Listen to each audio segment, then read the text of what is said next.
వెళితే కందిరీగే నిన్ను కుడితే మంతనాలు మొదలవుతుంటే మందు నేనే ఇస్తుంటే పెదవి గిలిపై పైన పూస్తే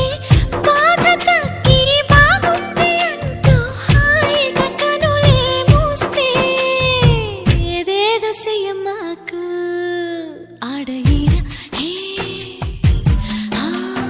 నన్నేదో చెయ్యమాకు అందగాడ హే అంతకంటే హాయి ఉంది వదులుకోకు